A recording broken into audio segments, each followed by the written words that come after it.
राज्य शिक्षा शोध एवं प्रशिक्षण परिषद बिहार पटना में आपका स्वागत है। हम लोग स्टूडेंट कॉम्प्लेक्स नंबर का स्टडी कर रहे हैं। पिछले कक्षा में कॉम्प्लेक्स नंबर का ज्यामितीय निरूपण का स्टडी किए। अब हम देखेंगे कि कंजुगेट को कॉम्प्लेक्स नंबर के कंजुगेट का ज्यामितीय निरूपण कैसे करेंगे।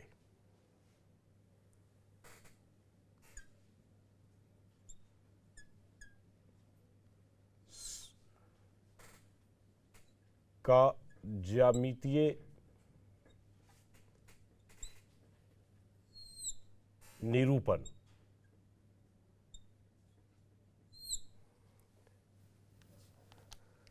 ये टॉपिक है। इसे ही हम कंजुगेट कहते हैं। तो कंजुगेट का ज्यामितीय निरूपण कैसे करेंगे या ज्यामितीय निरूपण से क्या सेंस प्राप्त होता है, या हम कह लें कि कंजुगेट का क्या मीनिंग है, यह जो है इसके ज्यामितीय निरूपण से मिलता है।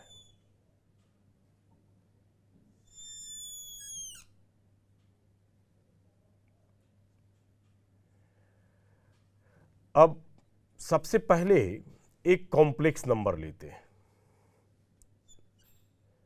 z equal to x plus iota into y. इसे ऑर्डर पेयर में चेंज करते हैं। इसका ऑर्डर पेयर एक्स वाई हो गया। अब यह X Y order pair Argand plane के ऊपर या आर्गेंड तल के ऊपर एक बिंदु को रिप्रेजेंट करेगा। तो एक पॉइंट ये सपोज करते हैं कि यह पॉइंट P एक्स वाई है। इसका अर्थ है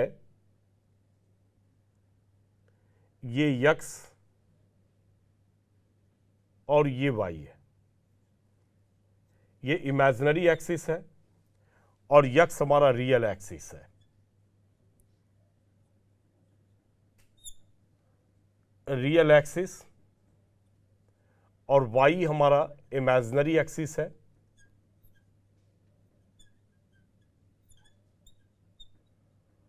और रियल एक्सिस और इमेजिनरी एक्सिस के बारे में पिछले लेक्चर्स में हम लोग पढ़ चुके हैं। अब ये पार्टिकुलर या पॉइंट जो है P एक्स वाई, ये एक कॉम्प्लेक्स नंबर को रिप्रेजेंट करता है, एक यूनिक कॉम्प्लेक्स नंबर को रिप्रेजेंट करता है। और यही कॉम्प्लेक्स नंबर z है x plus iota into y. अब देखना है कि कंजुगेट क्या है। तो x एक्सिस को आप मिरर मानकर इस पॉइंट P का आप इमेज बना दें। मींस x एक्सिस के अलोंग आपको मिरर इमेज बनाना है। अब ये मिरर इमेज हमारा ये प्राप्त होता है। ये पॉइंट Q मिरर इमेज प्राप्त हुआ। तो ये डिस्टेंस हमारा x हो गया, मिरर इमेज है, प्रतिबिंब है। तो x और ये y हमारे पास में नेगेटिव हो जाएगा, तो माइनस y हो गया। तो कहने का अर्थ है कि अगर इसे हम कॉम्प्लेक्स नंबर में लिखें तो z equal to x minus iota into y हो जाएगा। और इसी कॉम्प्लेक्स नंबर को हम लोग कंजुगेट कहते हैं और जिसका सिंबल एक बार के साइन से देते हैं। तो conjugate of z equal to x plus minus iota into y हो जाएगा।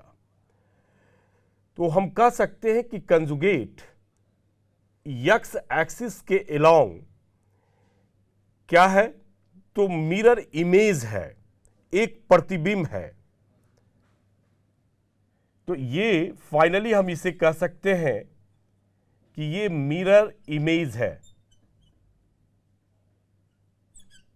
Mirror image of z along x axis है, along x एक्सिस है। अब नेक्स्ट पॉइंट में आते हैं, मापांक। एक टर्म आता है कॉम्प्लेक्स नंबर में, मापांक, या आप इसे निरपेक्ष मान भी कह सकते हैं। और निरपेक्ष मान जो हम लोग निकाल रहे हैं वो कॉम्प्लेक्स नंबर का फाइंड कर रहे हैं, मतलब सम्मिश्र संख्या का, सम्मिश्र संख्या का मापांक, सम्मिश्र संख्या का मापांक। तो सम्मिश्र संख्या का मापांक, या इसे हम कह लें modulus of complex number, modulus of complex number. तो कॉम्प्लेक्स नंबर के मॉडुलस के बारे में स्टडी कर रहे हैं। अब इसका डिफिनेशन हम लोग अलजेब्रिक भी रिप्रेजेंट कर सकते हैं, या फिर हम देख सकते हैं कि आर्गेन प्लेन पर कॉम्प्लेक्स नंबर में मॉडुलस कहां है।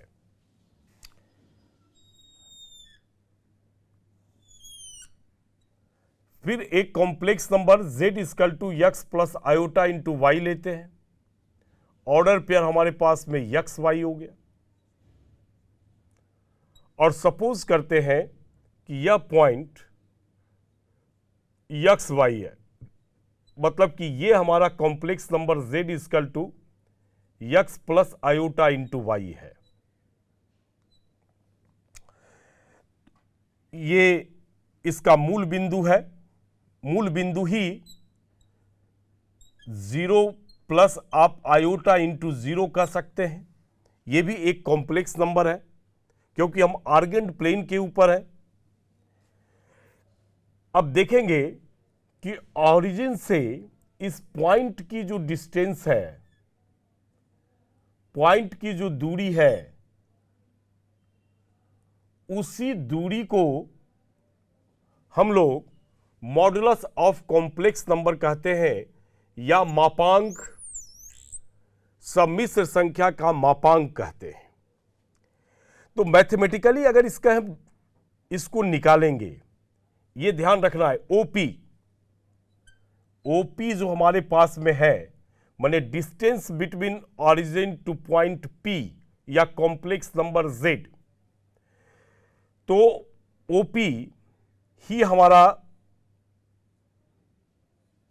मापांक कहलाता है। और मापांक को हम लोग इस सिंबल से रिप्रेजेंट करते हैं, मतलब कहने का अर्थ है कि ये z का मापांक को प्रदर्शित करता है। और ये है क्या? तो दूरी है। कहां से कहां तक की दूरी है? तो दूरी मध्य बिंदु से लेकर, मूल बिंदु से लेकर, मूल बिंदु से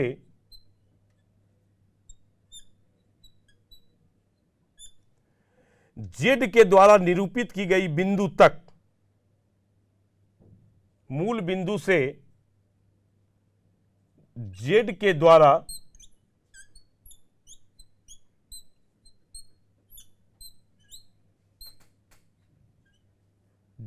द्वारा निरूपित किया गया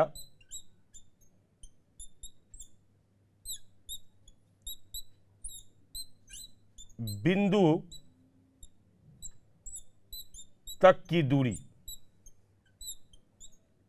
यही दूरी हमारा मापांक कहलाता है।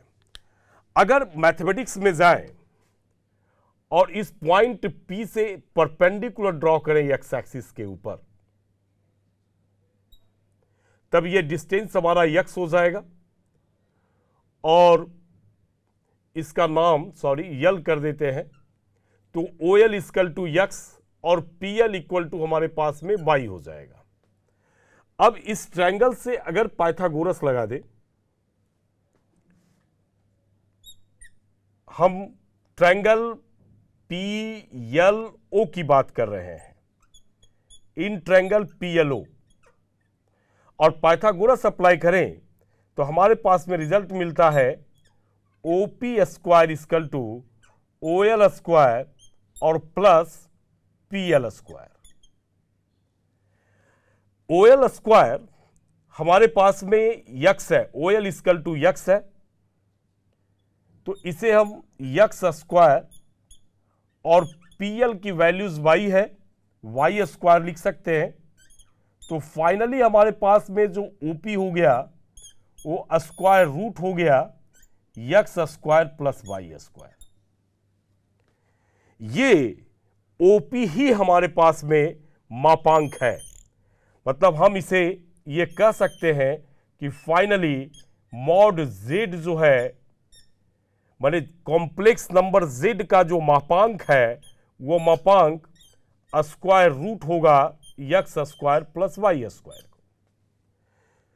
ध्यान देंगे, चूंकि यहां x स्क्वायर की बात कर रहे हैं, तो x स्क्वायर हमारे पास में कॉम्प्लेक्स नंबर का रियल पार्ट है और y जो है हमारे पास में कॉम्प्लेक्स नंबर का इमेजिनरी पार्ट है।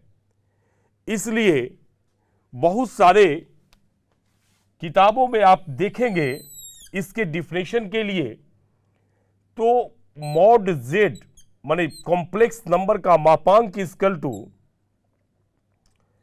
Square root of real part of z का square plus imaginary part of z का स्क्वायर, इस प्रकार से आपको लिखा हुआ मिलेगा। और इससे डिफिनेशन भी कह सकते हैं कि इससे एक परिभाषा भी हम लोग कॉम्प्लेक्स नंबर का निकाल सकते हैं, कॉम्प्लेक्स नंबर के मापांक का निकाल सकते हैं। क्या डिफिनेशन हम लोग कॉम्प्लेक्स नंबर के मापांक का निकालेंगे? तो वास्तविक भाग माने सम्मिश्र संख्या के वास्तविक भाग का वर्ग और काल्पनिक भाग का वर्ग का योग का धनात्मक वर्गमूल सम्मिश्र संख्या का मापांक कहलाता है। आप यहां एक परिभाषा भी लिख सकते हैं, सम्मिश्र संख्या का वास्तविक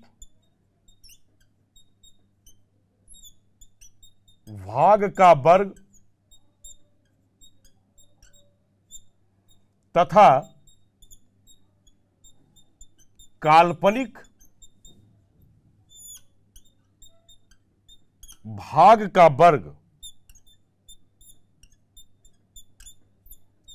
का योग का धनात्मक वर्गमूल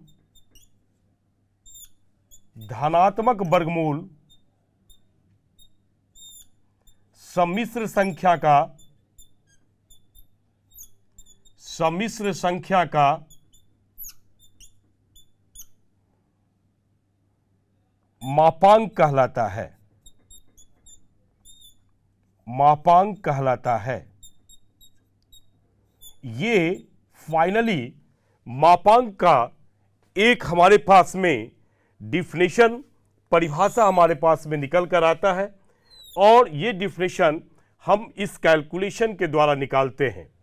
जबकि किताब का स्टडी जब आप करेंगे तो सबसे पहले ये आपके पास में डिफिनेशन लिखा हुआ मिलेगा कि z equal to x plus IY एक सम्मिश्र संख्या है, तो सम्मिश्र संख्या का वास्तविक भाग का वर्ग तथा काल्पनिक भाग का वर्ग का योग का धनात्मक वर्गमूल सम्मिश्र संख्या का मापांक कहलाता है।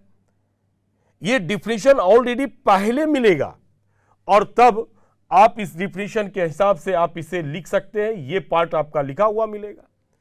लेकिन एक्चुअली हम पहले क्या किए उसको देखते हैं। एक सम्मिश्र संख्या लिए, उससे ऑर्डर पेयर बनाए, उस ऑर्डर पेयर से आर्गेन प्लेन के ऊपर पॉइंट को निरूपित किए कि किस पॉइंट को रिप्रेजेंट करता है। पॉइंट के रिप्रेजेंटेशन के बाद हम मैथमेटिकल कैलकुलेशन किए। मैथमेटिकल कैलकुलेशन से जो हमें रिजल्ट मिलता है, उस रिजल्ट से हम इस डिफिनेशन को लिखते हैं। तो यहां दो टर्म के बारे में हम जाने कि कंजुगेट क्या होता है, कॉम्प्लेक्स नंबर का कंजुगेट क्या होता है। जैसा कि आप देखें कि आपसे पूछेंगे कि कंजुगेट क्या है। मिरर इमेज है, एक्स एक्सिस के अलोंग अगर किसी पॉइंट का मिरर इमेज बनता है जिसको हम कंजुगेट कहते हैं। साथ में ये देखें कि मापांक क्या है, मॉडुलस क्या है। आप इसे एब्सोल्यूट वैल्यू भी कह सकते हैं क्योंकि निरपेक्ष मान इसका एक और मान रखे हैं। तो क्या है, तो आप कहेंगे कि मूल बिंदु से और इस कॉम्प्लेक्स नंबर z के द्वारा जो निरूपित किया गया बिंदु आर्गेन प्लेन पर है, उसकी बीच की जो दूरी है, उस दूरी को हम मापांक कहते हैं। मतलब ओपी इक्वल टू आप इसे मॉड जेड लिख सकते हैं, या डिस्टेंस आपका मॉड जेड हो जाता है। अब स्टूडेंट एक और नए टर्म को देखते हैं। आर्गुमेंट ऑफ कॉम्प्लेक्स नंबर क्या है?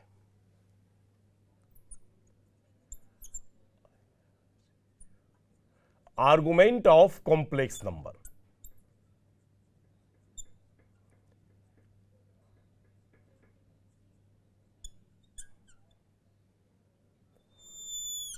आप इसे कोणांक कह सकते हैं। आर्गुमेंट मीन्स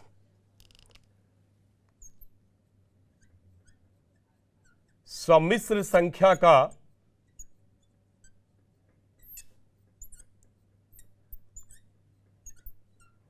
कोणांक। तो समझते हैं कि क्या है। ऐसे हम एम्पलीट्यूड ऑफ कॉम्प्लेक्स नंबर भी कह सकते हैं। देखिए कितना नाम है इसका, एम्पलीट्यूड ऑफ कॉम्प्लेक्स नंबर भी इसे कह सकते हैं। Complex number. अब गुणांक है क्या, पहले इसको फिर हम आर्गेन प्लेन पर लेकर समझेंगे और तब इसकी डिफिनेशन की बात करेंगे।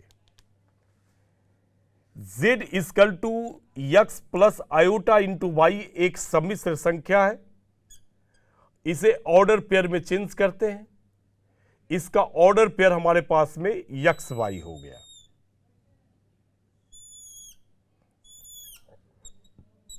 एक्स वाई हो गया। अब इस ऑर्डर पेयर को हम आर्गेन प्लेन पर रिप्रेजेंट करते हैं। मानते हैं कि ये पॉइंट हमारे पास में P, point P x y को इस ऑर्डर पेयर को निरूपित करता है। अब इस P से हम परपेंडिकुलर ड्रॉ करते हैं एक्स एक्सिस के ऊपर। तो ये डिस्टेंस x और ये y देखेंगे। अब इसे OP को ज्वाइन कर दिए हैं। तो अभी हम लोग देखे हैं कि इस OP को हम लोग मॉड z कहते हैं। इतना पढ़े हुए हैं हम लोग, इतना हम लोग पढ़े हुए हैं, देखे हुए हैं। अब देखिए धनात्मक दिशा में एक्स एक्सिस से जो एंगल थीटा बनता है, इसी थीटा एंगल को हम लोग आर्गुमेंट कहते हैं या एम्पलीट्यूड कहते हैं या उसे हिंदी में कोणांक कहते हैं। ये थीटा, इसी थीटा को हम लोग आर्गुमेंट कहते हैं। अब अगर इसके कैलकुलेशन को देखा जाए तो आप इस ट्रायंगल का प्रयोग करें। इन ट्रायंगल इस ट्रायंगल का प्रयोग करते हैं।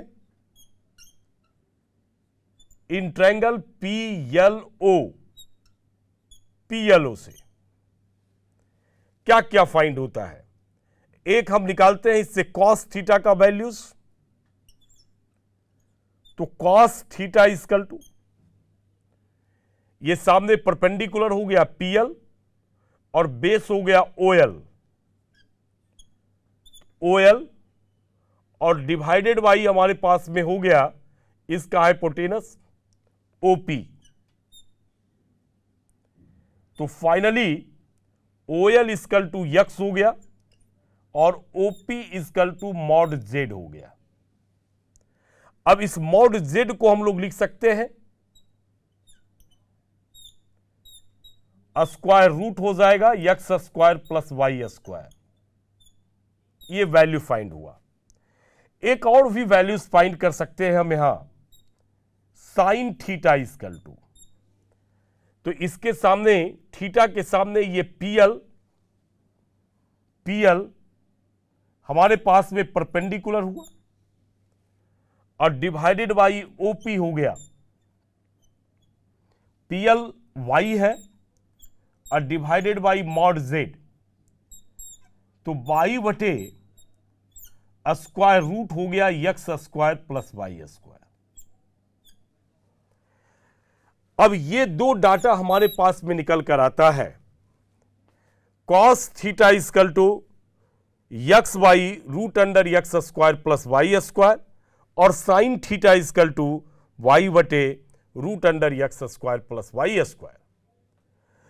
अब देखिए ये फर्स्ट डिफिनेशन, क्योंकि इसे दो प्रकार से हम परिभाषित कर सकते हैं। तो पहला डिफिनेशन जो हम देखते हैं उसमें यह लिखता है कि थीटा का वह वैल्यू जो इस दोनों समीकरण को संतुष्ट कर दे, कॉम्प्लेक्स नंबर का सम्मिश्र संख्या का मापांक कहलाता है। तो इसकी परिभाषा अगर लिखना हम चाहे तो लिख सकते हैं कि थीटा का वह मान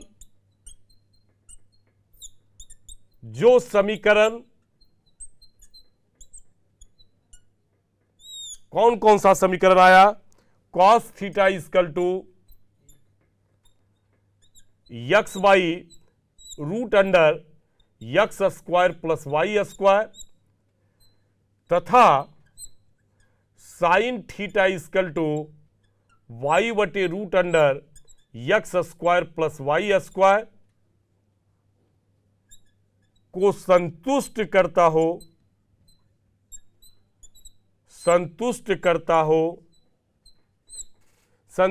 करता है वह मान थीटा का वह मान या थीटा का मान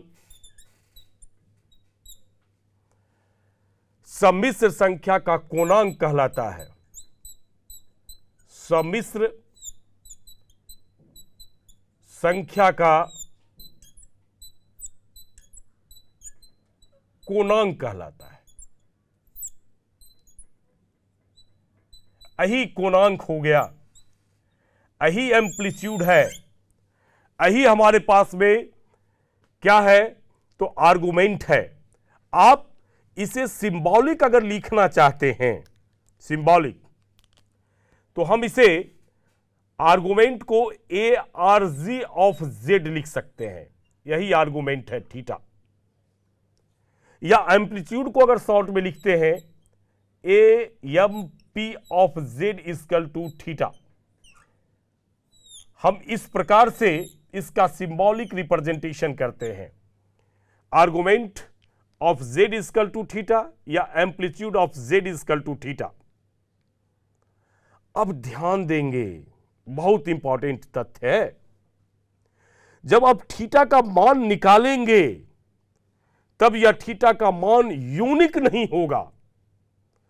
प्रत्येक रोटेशन में आपको थीटा का एक मान मिलेगा, प्रत्येक रोटेशन में।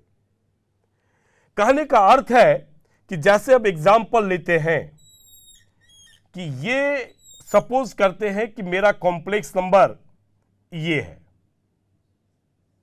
ये हमारे इस पॉइंट पर कॉम्प्लेक्स नंबर है पी पॉइंट पर।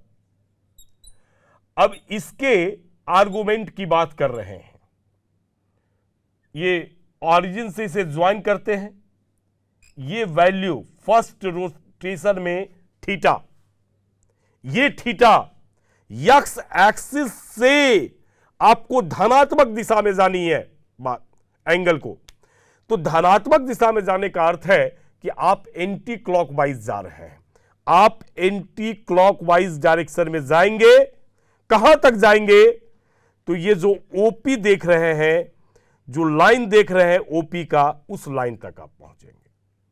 वही एंगल आपका कोणांक कहला रहा है। तो एक रोटेशन में अगर पार्टिकल इस प्रकार से रोटेट किया और डायरेक्ट यहां पहुंच गए तब तो थीटा हुआ, लेकिन अगर आपका रोटेशन एक कंप्लीट करने के बाद फिर यहां पहुंचता है तब तो फिर हमारे पास में ये 2 पाई एक कंप्लीट रोटेशन हुआ, अब प्लस थीटा हो जाएगा। उसी प्रकार से फिर हम थीटा पर पहुंचेंगे, 2 बार इसका चक्कर लगाएंगे फिर थीटा पर पहुंचेंगे, तो 4 पाई प्लस थीटा हो जाएगा। मतलब अगर इसके मापांक की बात करते हैं तो थीटा है, 2 पाई प्लस थीटा है, फिर 4 पाई प्लस थीटा हो जाएगा, फिर हम आगे बढ़ेंगे तो 6 पाई प्लस थीटा होगा, एज सो ऑन होगा। तो यहां से ये बातें ध्यान में आपको रखना होगा कि थीटा का मान जो है यूनिक नहीं होता है, अद्वितीय नहीं होता है, इसके अनंत मान निकाले जा सकते हैं, इनफाइनाइट वैल्यूज निकाले जा सकते हैं। इसलिए हम सीधे आर्गुमेंट की जब बात करते हैं तो यहां इवन नंबर को फॉलो कर रहा था, इसलिए हम सीधे लिखते हैं कि 2n pi plus theta, 2n pi plus theta, जहां n हमारे पास में इंटीजर से बिलोंग कर रहा है। यह फाइनली आर्गुमेंट है,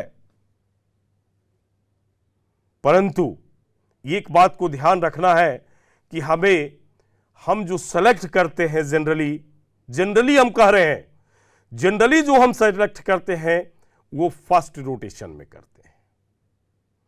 जनरली हम जो सेलेक्ट करते हैं वो फर्स्ट रोटेशन में करते हैं। साधारणतः की बात कर रहे हैं कि हम लोग फर्स्ट रोटेशन में करते हैं। तो आपको याद रखना है कि आर्गुमेंट का वैल्यू यूनिक नहीं होता है। ये हम लिख देते हैं,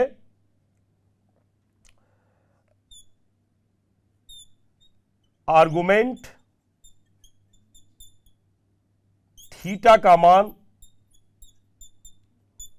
अद्वितीय नहीं होता है, अद्वितीय नहीं है। इसका मतलब अनंत है, और क्या है तो 2n पाई प्लस थीटा है। लेकिन हम जो साधारणतः लिखते हैं वो फर्स्ट रोटेशन की बात करते हैं, और वह फर्स्ट रोटेशन 0 से शुरू होगा और 2 पाई तक होगा। तो साधारणतः की बात कर रहे हैं, जनरली बात कर रहे हैं। हम जो आर्गुमेंट लिखते हैं, जो कोणांक लिखते हैं, वह कोणांक हमारे पास में यही इसी के अंदर में लिखते हैं। अब एक उदाहरण लेकर हम देखते हैं कि मापांक कोणांक कैसे निकालते हैं। उदाहरण, z equal to -1 minus iota का कोणांक ज्ञात करें। ये हम क्वेश्चन आपके पास में, ये क्वेश्चन है। तो यहां देख रहे हैं कि x इक्वल टू ये -1 है और y इक्वल टू भी हमारे पास में -1 है। अब 2 इक्वेशन की बात हमने किया था, cos theta equal to x divided by root under x square plus y square. तो यहां से x की वैल्यू हमारे पास में -1 आ गया, और रूट अंडर है यक्स स्क्वायर मीन्स -1 का स्क्वायर प्लस -1 का स्क्वायर, तो -1 डिवाइडेड बाई रूट अंडर 1 + 1 हो गया, तो -1 बाई √2 फाइंड हो गया। अगला फाइंड करते हैं साइन थीटा इक्वल टू, या पहले आप इसके वैल्यूज को भी निकाल सकते हैं कि थीटा क्या होगा, फर्स्ट रोटेशन में ही सिर्फ निकालें। तो कॉस का जो निगेटिव वैल्यू है वह वैल्यू निगेटिव कहां कहां होगा, तो आप ट्रिगोनोमेट्री में स्टडी किए होंगे।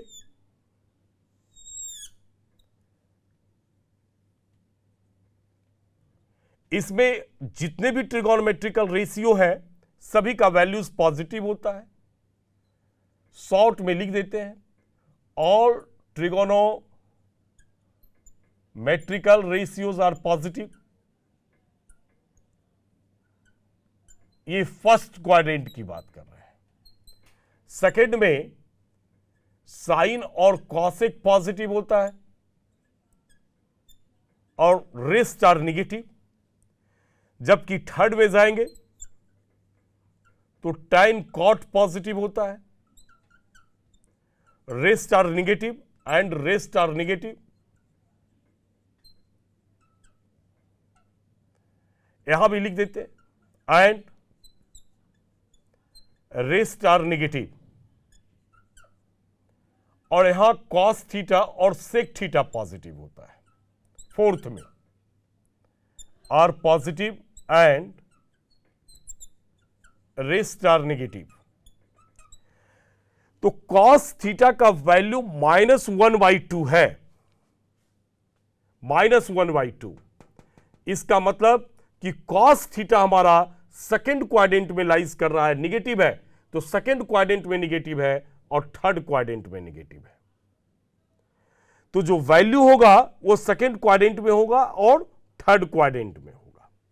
तो सेकेंड क्वाड्रेंट में कितना होगा स्टूडेंट, तो आप एक कॉन्सेप्ट ध्यान रखेंगे, इसमें आप थीटा लिखिए पाई माइनस थीटा, यहां आप लिख दीजिए पाई प्लस थीटा, और ये वैल्यूज हमारे पास हो गया 2 पाई माइनस थीटा। आप इसके कॉन्सेप्ट से आप एंगल निकाल सकते हैं। यदि आपको 0 से 90 डिग्री तक का वैल्यू याद है तो कॉस थीटा का वैल्यूज हम दोनों क्वाड्रेंट में निकाल कर दिखाते हैं कि कितना होगा। 1/2 पॉजिटिव कर लीजिए तो एंगल कितना हो जाएगा हमारे पास, π/4। हम कह रहे हैं कि इसको पॉजिटिव बना लेना है, π/4। कॉस 45 का जो मान होता है, कॉस थीटा माने कॉस π/4 का मान 1/√2 है, तो पॉजिटिव में आप इसके वैल्यूज को निकाल लें। अब चूंकि ये निगेटिव जो है सेकेंड और थर्ड में है, तो इसका वैल्यूज जो है पाई माइनस π/4 हो जाएगा, और या फिर पाई प्लस π/4 होगा। तो पाई माइनस π/4 करेंगे तो ये 3 π/4 हो जाएगा, और पाई प्लस π/4 करेंगे तो 5 π/4 होगा। ये दो वैल्यूज हमारे पास फाइंड हो जाते हैं। तो थीटा अगर एक रोटेशन में करेंगे तो इस इक्वेशन से दो वैल्यूज आएंगे, या तो 3 π/4 होगा या तो फिर 5 π/4 होगा। अब इसी प्रकार से साइन थीटा का भी मान निकालेंगे, और y = √x² plus y²। y भी हमारे पास में -1 है, तो -1 डिवाइडेड बाई -1 का स्क्वायर प्लस -1 का स्क्वायर, तो -1 डिवाइडेड बाई √2। इसका अर्थ है कि साइन का भी वैल्यू नेगेटिव आ रहा है। तो खोजते हैं कि साइन का वैल्यू नेगेटिव कहां कहां होगा। तो फर्स्ट में तो ऑल पॉजिटिव, सेकंड में साइन और कॉसेक पॉजिटिव, तो सेकंड में पॉजिटिव है, लेकिन थर्ड में टैन और कॉट पॉजिटिव है, मतलब कि साइन निगेटिव होगा क्योंकि रेस्ट आर निगेटिव। और फोर्थ में कॉस और सेक पॉजिटिव है, रेस्ट आर निगेटिव। इसका अर्थ है कि इसकी वैल्यूज जो है -1/2 का वैल्यूज या तो थर्ड में होगा या तो फिर फोर्थ में होगा। तो थर्ड क्वाड्रेंट के लिए टूल्स क्या था, पाई प्लस थीटा, और पॉजिटिव कर लेते हैं तो साइन थीटा से थीटा का मान π/4 होता है। साइन π/4 का भी वैल्यू जो है हमारे पास 1/√2 है।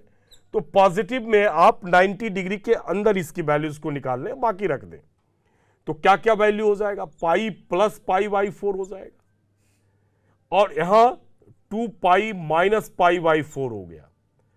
तो ये 5π/4 और ये हमारे पास हो गया 7π/4। इस प्रकार से थीटा के दो मान यहां भी फाइंड हो गए हमारे पास। तो थीटा इक्वल टू फाइनली हमारे पास में आ गया 5π/4 और 7π/4। आप इसे फर्स्ट नंबर मान लें, मतलब फर्स्ट इक्वेशन को सॉल्व करते हैं तो थीटा का 2 मान निकला, और सेकेंड इक्वेशन को भी सॉल्व करते हैं तो थीटा का 2 वैल्यूज प्राप्त होते हैं। अब इसमें देखना है कि वह कौन सा वैल्यू है जो दोनों इक्वेशन को सेटिस्फाइड कर देता है। वह कौन सा वैल्यू है जो दोनों इक्वेशन को सेटिस्फाइड करता है। तो आप देख रहे हैं कि 5π/4, यहां भी है 5π/4, ये दोनों इक्वेशन को सेटिस्फाइड कर रहा है। तो आप यहां लिखेंगे समीकरण 1 तथा 2 से हमें फाइनल रिजल्ट आया जो दोनों समीकरण को सेटिस्फाइड करता है, वह थीटा का वैल्यू 5π/4 है, 5π/4 है। तो अगर हम पूछते हैं कि इसका कोणांक क्या होगा, इसका कोणांक क्या होगा, तो आप कहेंगे कि आर्गुमेंट ऑफ z जो थीटा है वो थीटा का वैल्यू 5π/4 है, मतलब इसका कोणांक 5π/4 होगा स्टूडेंट। अब नेक्स्ट लेक्चर्स में स्टूडेंट हम देखेंगे कि इस यहां 2 इक्वेशन हमने लिया, दोनों इक्वेशन को सेटिस्फाइड करके हमने कोणांक को निकाला। अगले लेक्चर्स में देखेंगे कि हम सिर्फ एक भी इक्वेशन से कोणांक को फाइंड कर सकते हैं, या आप कहें कि इसका एक शॉर्ट तरीका क्या होगा, हॉट ट्रिक्स क्या होगा, जिससे कि हम यथाशीघ्र हम कोणांक को प्राप्त कर सकते हैं, और साथ में कि मुख्य कोणांक क्या होगा। तो इसे हम अगले लेक्चर्स में देखेंगे स्टूडेंट। इसके साथ आज की कक्षा समाप्त होती है। धन्यवाद।